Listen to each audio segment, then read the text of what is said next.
All right.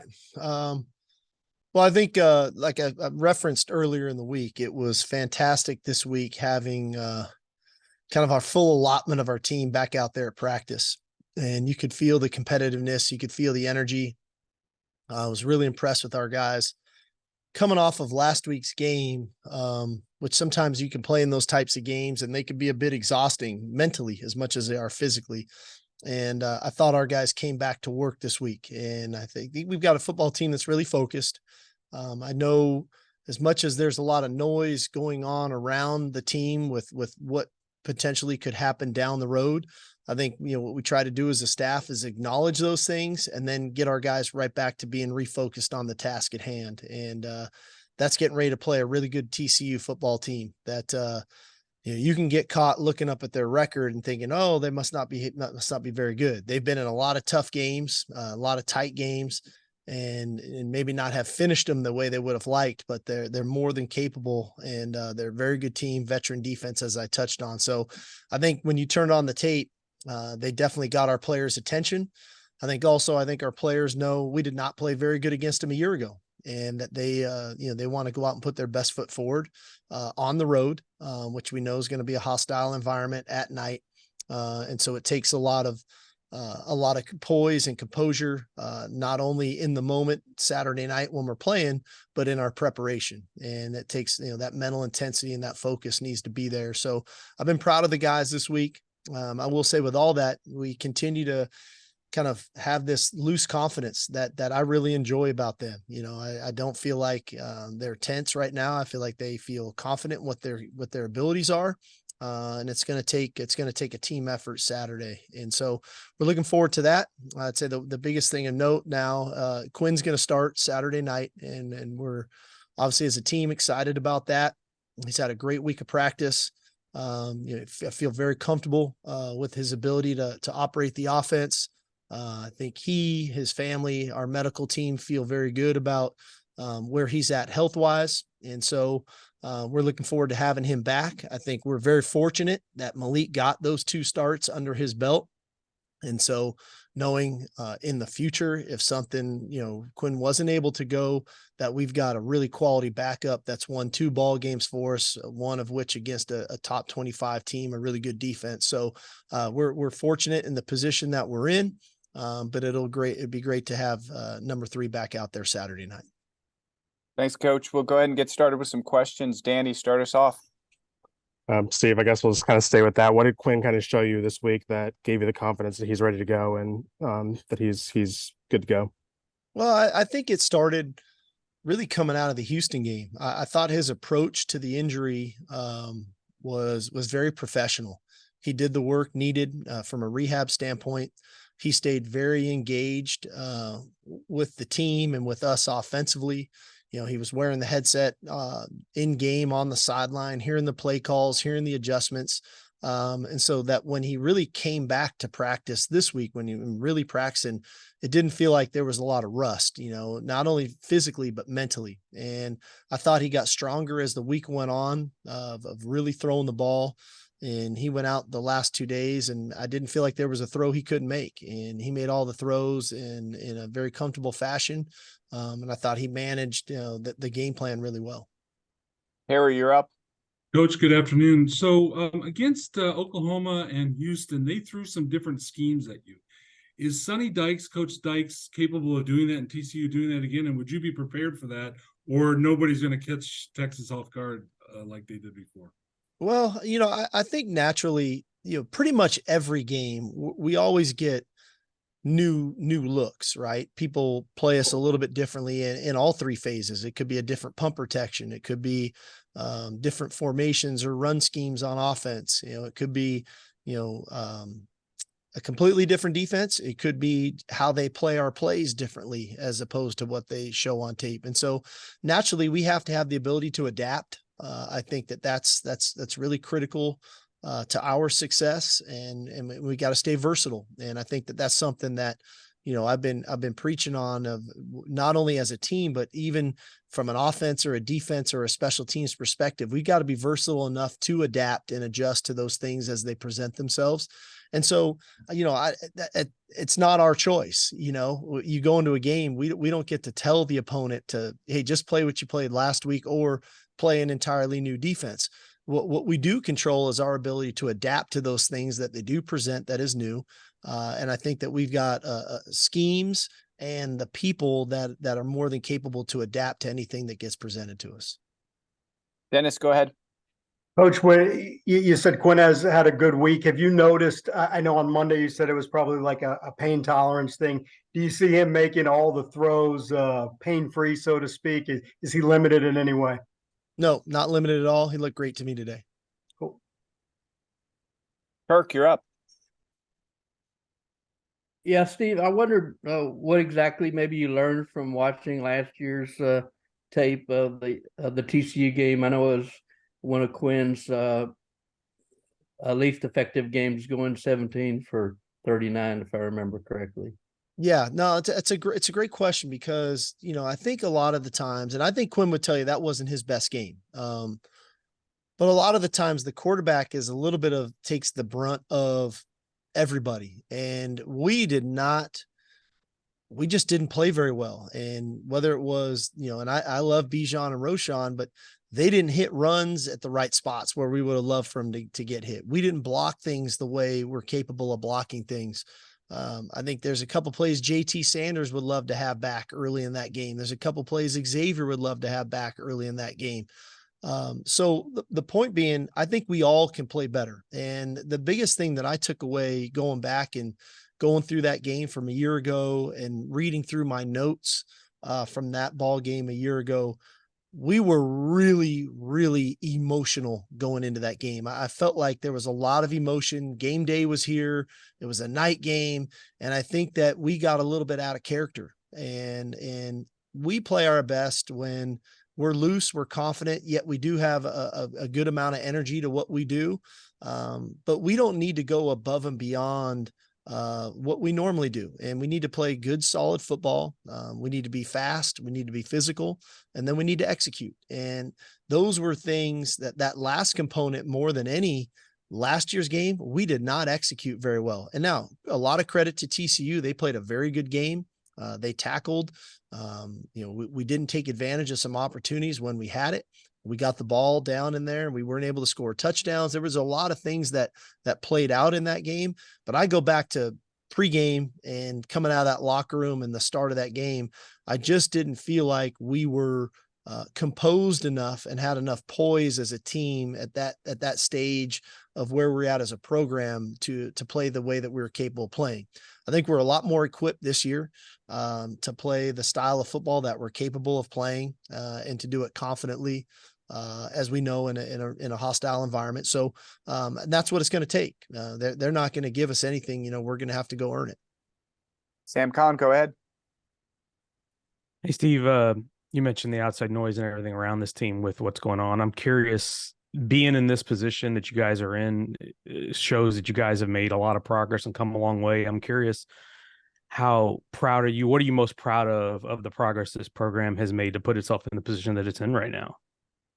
The thing I'm probably most proud of is, the players that have been with us for 3 years. And I know I reference these guys a lot, but on the defensive side of the ball, I think about Jaron Thompson, Keaton Crawford, Jahdae Barron, Jaylan Ford, David Benda, Tavondre Sweat, Alfred Collins, Vernon Broughton, Barron Sorrell.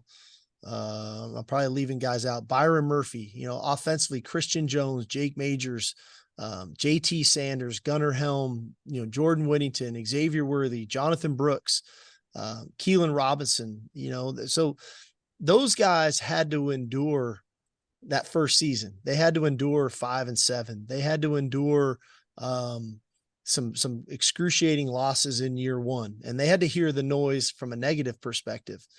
And then they came back to work and they showed a lot of leadership going into year two, and they saw some growth in year two. And then as we went through year two, we look back and there were some tough losses in that season as well that could have changed the complexion for our season and possibly been in that Big 12 championship game. But they didn't settle. They didn't be like, okay, we got better. They came back again this year and were so bought into what we did that they, as I said, I love our culture here. And we tried to instill a great culture here when we got here, in which it takes time when you really want to change a culture and then build a culture. But those guys didn't buy into this culture. They took our culture and have made it better. And I give those guys a lot of credit. I'm very, very proud of those guys. Because in this day and age of the transfer portal, when you can go anywhere in the country at any given time, those guys didn't. They believed in what we were doing. They believed in what we were doing, even through some difficult times in that first season. And not only did they stick around, they improved it and they made us better. And in the meantime, yeah, we were recruiting some players, and yes, we had staff continuity, but none of this we would not be in the situation we are today without that group of young men that have been with us for 3 years and that have stuck through this and that have been committed to this program and have been leaders in our program. And I think that's why, as they have grown, we have grown as a football team. Thomas Jones, go ahead. Coach, Sonny said the Hoover kid's going to start at quarterback for TCU. What stands out about him, and are Catalon and Crawford going to be available at safety? I'll go backwards. Yes, Catalon and Crawford will both be available. What stands out to me is a very talented young man. He's got real arm talent. He's a very good athlete. You can feel his competitiveness when he plays the game, and it's easy to, I got a chance to watch their game Thursday night. You could feel his competitiveness on TV. But even when you watch the coach's copy of the tape, he's a highly competitive young man that is really trying to give his all. And that's, I'm sure that makes Sonny proud. We've got a quarterback that plays that way. Usually that instills and bleeds into the rest of the team. Eric Henry, you're up. Steve, just wanted to ask about Jahdae Barron for a second here. It seems like that position, him playing in the star, just do you feel that, maybe he gets the recognition he deserves playing in the star as opposed to being on the outside? And if, just in your opinion, if that star position, that nickel cornerback position is kind of devalued because it's not viewed the same way as the guys on the outside? You guys are on fire today, man. We're asking good questions. I love it. I totally agree with you. I do not think this guy gets nearly enough credit for the player that he is on our team. He's extremely impactful. He's got one of the highest football IQs on our team. He always feels like he's at the right spot at the right time. And we ask a lot of him. And the star position is really an interesting position in football nowadays. A lot of people play nickel defense almost predominantly. Some people still go to their base structure, but it's almost nickel predominantly. And so when you think about what do we ask of him, we ask him to guard receivers in the slot. We ask him to take on all these bubble screens and perimeter screens. We ask him to blitz off the edge and pass rush. We ask him to fit the run game and play the run almost like a linebacker. And he does all of those things really, really well. And on top of that, he's a great communicator. He gets, he makes sure everybody's on the same page. He shows real instincts in his ability to tackle people on the edge and to make plays at critical moments in the game. And a lot of times some of the plays he makes go a little bit unnoticed. That the sack fumble that Ethan Burke causes last week against Kansas State, that Jaylan Ford recovers, Jahdae is really the reason that Will Howard had to hold that ball. They were trying to make a quick pass to the slot. Jahdae recognizes it and almost baits Howard into throwing it and is going to undercut it for a touchdown, a pick six. He sees it and pulls it down. And because he had to do that, now Ethan Burke's able to get home, force the fumble, and then Jaylan Ford recovers it. We score one play later from the 5-yard line. So a lot of the times, it's not always about the numbers coming out of a game, that the impact that you can have on a game. And then late in the game, he's starting at corner for us, playing in there at the end of the ball game at the corner position. So he's extremely versatile. Again, I'm really proud of him and his maturity that he's shown over the 3 years that we've been here. And he's a prime example of, developing not only players on the football field, but developing young men into men, and just proud of him and all that he does. And I wish he got more recognition for the player that he is. Chip, you're up. Steve, against Houston, gave up 378 yards passing, 3 touchdowns. Against K-State, 300 plus yards, 4 touchdown passes. TCU is the number 2 passing offense in the Big 12. And looking at your pass defense, how many yards did those guys rush for in that game? Yeah, not much. Okay. Not much. Just checking. But just as far as the pass defense, is there anything you've noticed that, because obviously, giving up some yards and touchdowns as those teams were able to come back into the game? Yeah, no, I think a couple things. One, when you fall behind in the game by 3 scores, and you have to throw it, you're willing to take a few more risks. And inevitably, in those games, we got a couple really critical turnovers. Both games, we got 2 sack fumbles that we recovered. Both games, Michael Taft gets interceptions. Okay. And so I recognize when you get behind, you start throwing the ball and your pass attempts go up. But when you're stopping the run, you can affect the quarterback, you can create turnovers. Okay. People are going to get some numbers in the passing game. Would I like it to be a little tighter? Sure. But we can also do our part offensively and not turn the ball over and not give them short fields, because I think that inevitably had much of an impact in that game as well.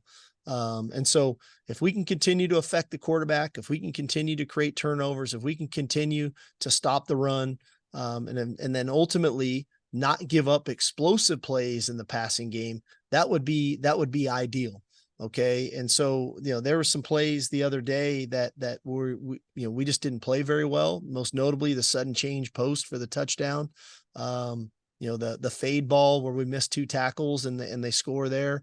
If we can clean those types of things up, if a team's going to throw the ball 48, 50 times a game, and then you go average per attempt and they're, maybe a 300-yard day, the odds are we're probably playing pretty good as a team. And ultimately our goal is to come out on top and win the game. But to your point, yes, can we be better in pass defense? No question.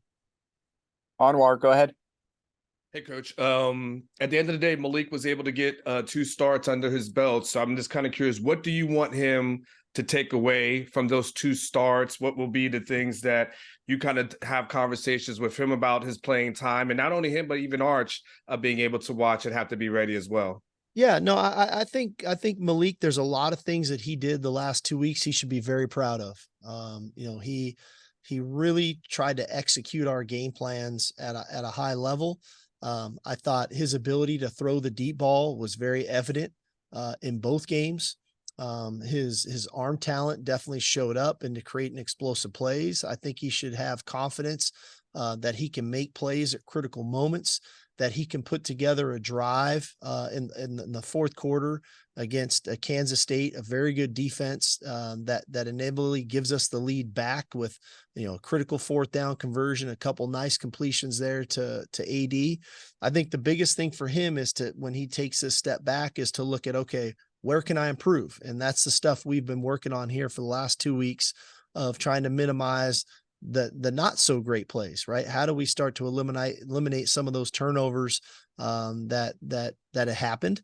Okay, well, if we reduce those and we eliminate those turnovers, he played some pretty good football for us, and he should be proud of that. And he's setting himself up for what the future can be. But that future can be Saturday night. And so what I'm telling him is, you got to stay ready. You got to stay prepared. You got to stay focused. You got to stay locked into the plan.